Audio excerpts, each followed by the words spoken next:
آپ لوگ خاموشی اختیار کر غور سے سنیں۔ ان الحمد للہ نحمده ونستعینه ونستغفره ونؤمن به ونتوکل علیہ ونعوذ باللہ من شرور انفسنا ومن سیئات اعمالنا من يهده الله فلا مضل له ومن يضلل فلا هادي له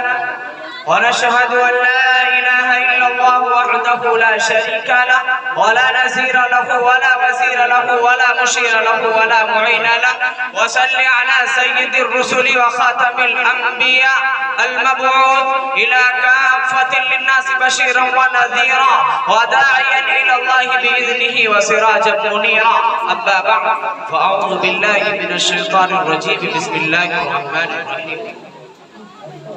قل إن كنتم تحبون الله فاتبعوني يحببكم الله ويغفر لكم ذنوبكم والله غفور رحيم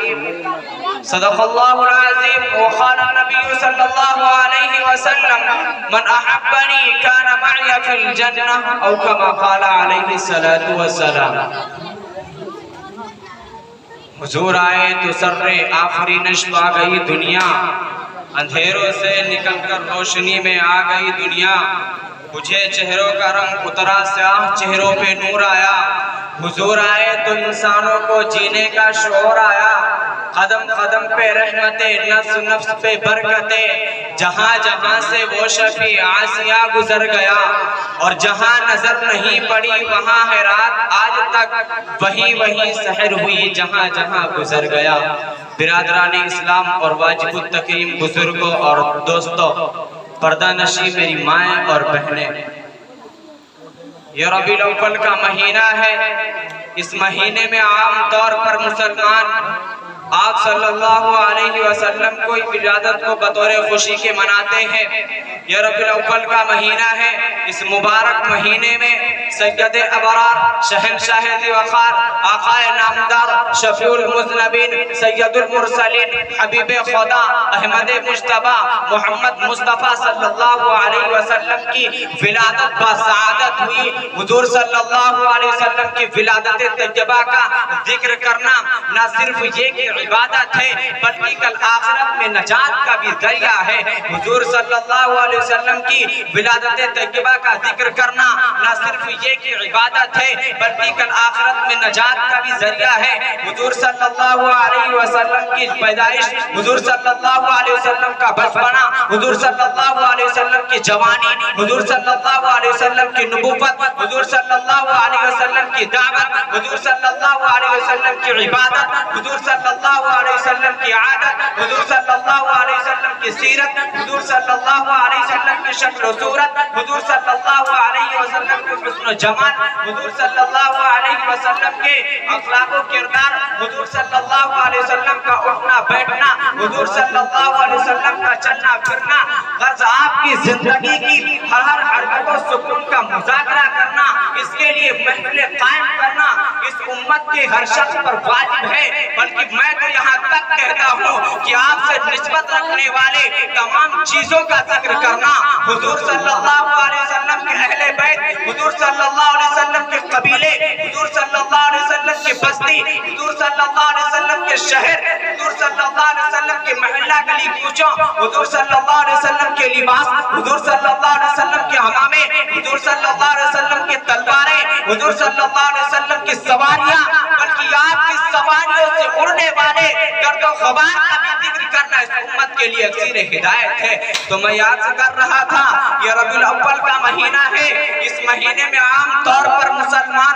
آپ صلی اللہ علیہ وسلم کی ولادت بسعادت کو بطور خوشی کے مناتے ہیں کوئی ان دنوں میں چراغ کر کے آپ سے محبت کا اظہار کرتا ہے کوئی ان دنوں میں اپنے دکان و مکان پر جھنڈے لہرا کر آپ سے محبت کا اظہار کرتا ہے کوئی ان دنوں میں اپنے دکان و مکان پر جھنڈے لہرا کر آپ سے محبت محبت کا اظہار کرتا ہے، کوئی محلہ گلی کوچوں میں جلوس نکال کر آپ سے محبت کا اظہار کرتا ہے، کوئی دینی جلسہ اور محفلیں قائم کر کے آپ سے محبت کا اظہار کرتا ہے، مگر کیا واقعی ہم کو اپنے نبی سے محبت ہے؟ کیا واقعی ہم اپنے دعوائے محبت میں سچے ہیں؟ تو آئیے قرآن و حدیث کی روشنی میں اور اپنے دل کی دنیا میں جھانک کر دیکھیں کہ ہم کو اپنے نبی سے کتنی محبت ہے اور کس طرح کی محبت ہے۔ برادران اسلام، نبی صلی اللہ علیہ وسلم سے محبت کا ایک وہ طریقہ تھا جو چچا ابو طالب نے اپنایا، ایک محبت کا وہ طریقہ تھا جو حضرت بلال نے اپنایا۔ چچا ابو طالب نے نبی صلی اللہ علیہ وسلم کی پیدائش پر 100 اونٹ ذبح کروا کر مکہ کے تمام گھروں، خاندانوں اور قبیلوں میں کھانے تقسیم کروائے۔ حضور صلی اللہ علیہ وسلم کی پیدائش سے لے کر اپنی موت تک حضور صلی اللہ علیہ وسلم کی ہر طرح کی حفاظت بھی کرتے رہے، اپنے جان و مال کی قربانی دے کر ہر طرح کی آپ سے حفاظت بھی کرتے رہے، یہاں تک کہ جب کفار مکہ نے آپ کا بائیکاٹ کیا تو ابو طالب نے بائیکاٹ کرنے والوں کا ساتھ نہ دے کر 3 سال تک شیب ابی طالب نے قید رہنا گوارا کر لیا، درخت کے پتے اور چھالے کھانا گوارا کر لیا، مگر آپ کا ساتھ چھوڑنا گوارا نہیں کیا۔ ابو طالب کبھی کبھی آپ کو اپنے سینے سے لگا کر یہ شعر بھی پڑھا کرتے تھے، یستقل غمام بوجہی تمام الیتامى عصمت الارامل، اے میرے بھتیجے تیرا چہرہ اتنا حسین ہے، اے میرے بھتیجے تیرا چہرہ اتنا حسین ہے، اس حسین چہرے کے بدولت آسمان سے بارشیں ہوتی ہیں، اے میرے بھتیجے تیرا خوبصورت چہرہ اتنا خوبصورت ہے، اس خوبصورت چہرے کے بدولت آسمان سے اللہ کی رحمت اور برکتیں نازل ہوتی ہیں، اے میرے بھتیجے تیرا یہ حسین اور خوبصورت چہرہ یتیموں کا آسرا اور بیواؤں کا سہارا ہے۔ نبی صلی اللہ علیہ وسلم سے چچا ابو طالب نبی صلی اللہ علیہ وسلم سے اتنی محبت کرتے ہیں، اتنی محبت کرتے ہیں جس کا ہم اور آپ کو اندازہ نہیں ہے۔ برادران اسلام، چچا ابو طالب نے نبی صلی اللہ علیہ وسلم کو تو اپنے سینے سے لگا لیا، مگر میرے نبی کی شریعت کو اپنے سینے سے نہیں لگایا۔ چچا ابو طالب نے آپ کو اپنے سینے سے لگا لیا، مگر میرے نبی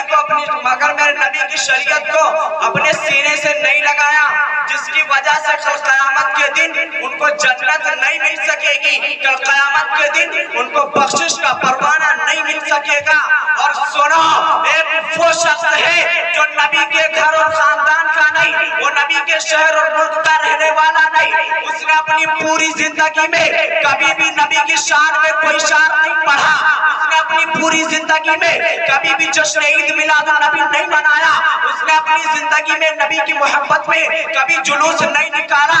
وہ نبی کی شریعت پر عمل کرتا رہا، وہ نبی کے بتلائے ہوئے طریقے پر اپنی زندگی گزارتا رہا، اس نے اپنی پوری زندگی میں کبھی بھی نبی کی کسی سنت کو اپنے ہاتھ سے جانے نہیں دیا۔ اس کی وجہ سے اللہ رب العزت نے اس کے مقام کو اتنا بلند کیا کہ وہ ٹہلتا ہے مکہ کی گلیوں میں، وہ ٹہلتا ہے مکہ کی گلیوں میں، مگر اس کے پیروں کی آہٹ جنت میں سنائی دیتی ہے۔ وہ کون شخص تھا جس کو اتنا اونچا مقام ملا؟ وہ کون شخصیت تھی؟ ارے وہ شخصیت تھی جس کو آج پوری دنیا حضرت سیدنا بلال حبشی رضی اللہ عنہ کے نام سے جانتی ہے۔ حضرات گرامی، تو معلوم یہ ہوا کہ صرف نبی سے محبت کا دعویٰ کرنے اور پورے سال میں صرف ایک مرتبہ جشن عید میلاد النبی منانے سے جنت نہیں ملنے والی، جنت تو ملے گی نبی کی شریعت پر عمل کرنے سے، جنت تو ملے گی نبی کے بتلائے ہوئے طریقے پر اپنی زندگی گزارنے سے، جنت تو ملے گی نبی لائے دین کو اپنی زندگی میں کرنے سے۔ ذرا ایک بات بتاؤ کہ آپ نے کبھی غور کیا کہ عیسائی پورے سال میں صرف ایک دن 25 دسمبر کو اپنے نبی حضرت عیسیٰ علیہ السلام کی ولادت پر خوشی منا کر یہ سمجھتے ہیں کہ ہمارے سارے گناہ معاف۔ ارے آپ لوگ سن تو رہے نا، باتیں ہمارے سمجھ میں آ رہی ہیں نا، میری باتیں آپ کی سمجھ میں آ رہی ہے نا؟ اگر آپ لوگ بیدار ہیں تو ایک مرتبہ اپنے ہاتھوں کو اٹھائے اور بولے سبحان اللہ۔ بیدار ہیں نا آپ لوگ؟ کیا آپ نے کبھی غور کیا کہ عیسائی پورے سال میں صرف ایک دن، جملہ دیکھیے گا، صرف ایک دن 25 دسمبر کو اپنے نبی حضرت عیسیٰ علیہ السلام کی ولادت پر خوشی منا کر یہ سمجھتے ہیں کہ اب ہمارے سارے گناہ معاف، اب ہمارے سارے گناہ معاف۔ وہ 25 دسمبر کو کرسمس ڈے کے نام پر وہ کھل کر گناہ کرتے ہیں، اپنے نبی کی پیدائش پر، اپنے نبی کی وفات پر جشن عید میلاد النبی منا کر وہ یہ سمجھتے ہیں کہ اب ہمارے سارے گناہ معاف، اب ہمیں اپنے نبی کی تعلیمات پر، اب ہمیں اپنے نبی کے بتلائے ہوئے طریقے پر عمل کرنے کی ضرورت نہیں، اب جو چاہو کرو۔ چنانچہ وہ 25 دسمبر کو اپنے نبی حضرت عیسیٰ علیہ